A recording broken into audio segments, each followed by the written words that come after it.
கணவன், மனைவி 2 பேரும் எதுக்கு இணையறாங்க? கணவன், மனைவி 2 பேரும் எதுக்கு சேர்றாங்க? 2 பேரும் சேர்ந்து ஒரு குடும்பத்த உருவாக்குறாங்க. அந்த குடும்பத்த உருவாக்கும்போது, அவங்க 2 பேருக்குள்ள பிரிஞ்சுப்பாங்க. அப்புறம் அ நோட்டீஸ் குடுப்பாங்க. டைவர்ஸ் வேணும்னு சொல்லுவாங்க. இதெல்லாம் பண்ணி முடிக்கிறதுக்குள்ள வாழ்க்கையே ஒரு வாழ்க்கை தாங்க. இந்த ஒரு வாழ்க்கையில அந்த டைவர்ஸ் பேப்பர தூக்கிக்கிட்டு கோர்ட்டுக்கும், லாயர் கிட்டயும் அலையறதுக்குள்ள அ போதும்டான்னு ஆயிடும். அதுக்குள்ள எல்லா வியாதியும் உடம்புல வந்து சேர்ந்துரும். ஸோ ஜஸ்ட் வித்தவுட் திங்கிங், அதாவது ஒரு யோசிக்காம ஒரு ரெஸ்பான்சிபிலிட்டிய சீரியஸா எடுக்காதனால வாழ்க்கை சின்ன பின்னமா போகுது. பயங்கர ஒரு வித்தியாசமான முறையில போய் கொண்டிருக்கிறது. பிள்ளைகளுடைய வாழ்க்கை கூட அதுதான். படிக்கிற பிள்ளைங்க பார்த்தீங்கன்னாக்கா, இன்னைக்கு காலேஜ் போறேன்னு போறாங்க.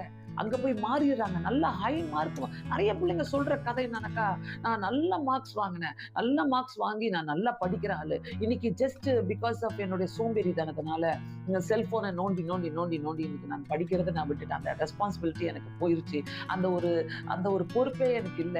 அந்த ஒரு படிக்கணும்னு இன்ட்ரெஸ்ட்டே எப்படி அவங்க முன்னேறுவாங்க? ஒருத்தவங்க சொல்றாங்க. அ அவங்க என்ன சொல்றாங்கனாக்கா, பையன் வந்து காலேஜ் போயிட்டு இருந்தான். திடீர்னு நின்னுட்டான். அந்த காலேஜ் போறது கிடையாது. வீட்லயே படுத்து படுத்து தூங்கிட்டான். சரி காலேஜ்க்கு போ முடியல. நீ வேலைக்கு போடான்னு சொன்னோம். வேலைக்கும் மாட்றான்.